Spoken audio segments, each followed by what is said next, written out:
want to make some more comparisons here. All right. In I think it's in Second Chronicles that it says that basically after when it's time for all the tribes of Jacob to receive their inheritance of the promised land, that it said that there was one tribe that there was no men left in the tribe, so there was only women, and they were given an inheritance as well. So that's one example of a matriarchal setup in the Bible, and supposedly that's God who was responsible for that. So I think there's a lot of I don't know. I think we misperceive something sometimes about the man and woman thing over generations of misinterpretation. You know what I'm saying? That we look at women as lesser. Well, the Bible says they are the lesser vessel, just as like the moon is the lesser light at night, the sun's the greater night in the day. But yet, it's still goodness there. You know what I'm saying? So that's an example of that. And I'm not sure how that goes out. The Bible also says, hey, stay away from endless genealogies, man. They just cause contentions and strifes. If you don't they use the genealogies now to deceive us? You know what I'm saying? I mean, do you even know who Edom is and who really it is? You know what I'm saying? Do you really know who Jacob is? And also in Isaiah, it's prophesied that the house of Jacob will be reunited at someday.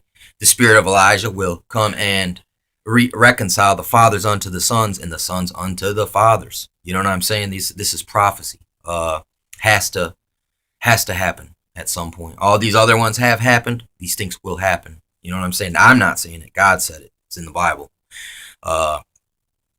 But I think it's in the book of Esther. I could be wrong here, but it's Old Testament. It's either Kings, Esther, Samuel. It's in that area. It's in that section of the Bible there. After the beginning, before the New Testament, but before actually, in all the minor prophets that are like all the minor prophets come directly after Ezekiel, Isaiah, and Daniel, and then they all get small prophecies that confirm the stuff that was going on in Ezekiel, Jeremiah, and Isaiah, and Daniel.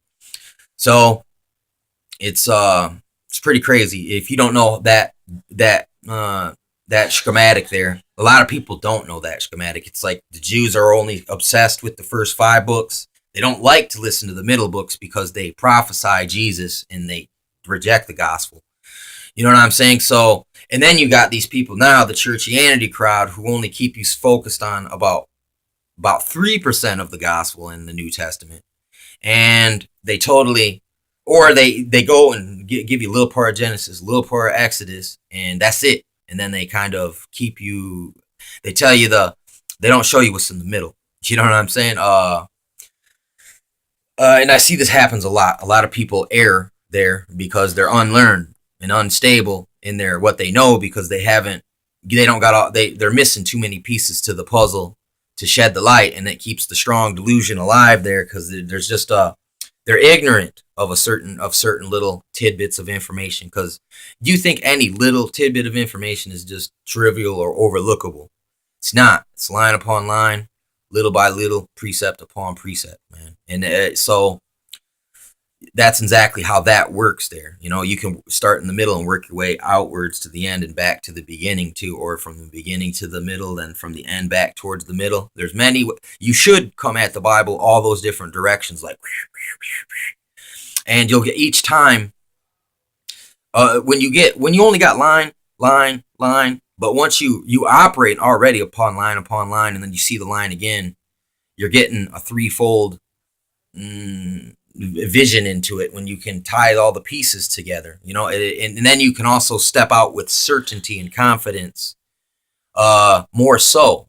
I mean, but it's hard to be confident and without people taking it as arrogance, or and then once again, people refuse to see the people like, look, if you're you should be able to change when from bads to goods. But if you're on the foundation of good, to compromise from there would to be step off of the foundation, which is bad. So you got to have enough stubbornness in when in that case to stay on the foundation, which is good. You know what I'm saying? So they try to make you think that you're too rigid, but it's like it's not. It's it's like the top of the plant bends, but the base stays stuck where it grew from. You know what I'm saying? Though the branches move and stretch and the wind blows them around, it never moves the fucking where it came up at. You know what I'm saying? So you can think of it that way. But there was an Indian custom of the women on their first period. There was a big ceremony where their grandmother took them far away from the tribe, like a certain distance, and they made them like a temporary wigwam to sit in there, and they were supposed to fast till their period was over. And the grandmother would come and bring them water and just a little bit of food, not a lot of food, because I mean, people think fasting means you just go off food. It's not necessarily something. It just means you eat unpleasant things, just enough to keep going. That's it. You know, you're always on the verge of starving. I mean, in that the Hiawatha fasting, where the angel came and turned into corn, was another. You know, that's another. I'm seeing this and I'm like, wait a second. This this comes from a specific place. This is a specific custom, and once again, so if it was just for that story there of Hiawatha, I couldn't really, use that because it's they talk so bad about that book. But then again, I've also read that during the time everyone was so racist, they said it was a shitty book because it described the Indian as they weren't stupid, they weren't Neanderthal, it's just language barrier was so messed up, the tradition differentiation was so messed up that no one understood one another. I mean, well, the Indians understood the white man, how greedy he was. You know what I'm saying? They knew that, even though they didn't operate off a money system. But anyway, back to this fasting thing.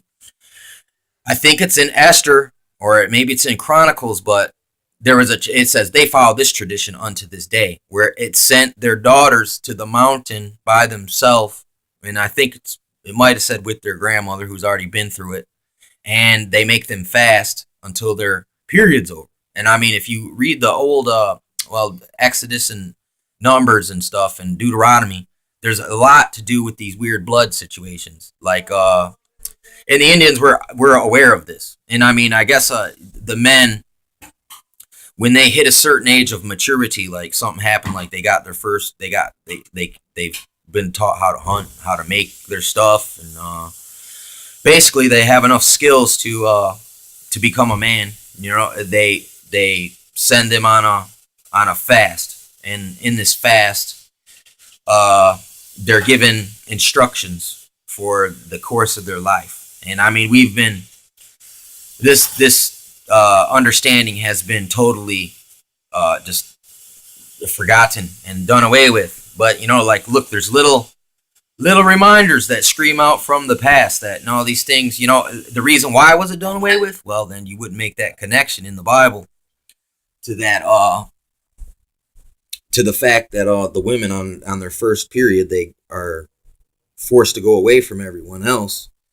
And unless, I mean, no one really studies Indian stuff anymore, you wouldn't know none of this stuff. And it's like, it's pretty crazy. I mean, even in that history of the Ojibwe people, it says that at some point, like after the Europeans were here for a while, it said that the Indians lost the authenticity or the pure interpretation of their own historical stories, and they got intermingled and mixed with the Jesuits. And once again, how much how much these guys irk me, because it's like they're everywhere in academia and other places, just cock blocking and gatekeeping on all the real on the real, and then they give you this reinterpreted and dumbed down and politically corrected stuff. I mean, on everyone else, and then they never tell you the truth about their own beliefs. You know what I'm saying? I mean, but basically, what they try to do is incorporate everything into their beliefs. Like, like now I see, Indians in full regalia chilling with the Pope, and I just shake my head. I'm like, it's like these are the people who destroyed everything, dude. You don't know. It's like and they're not even Christians.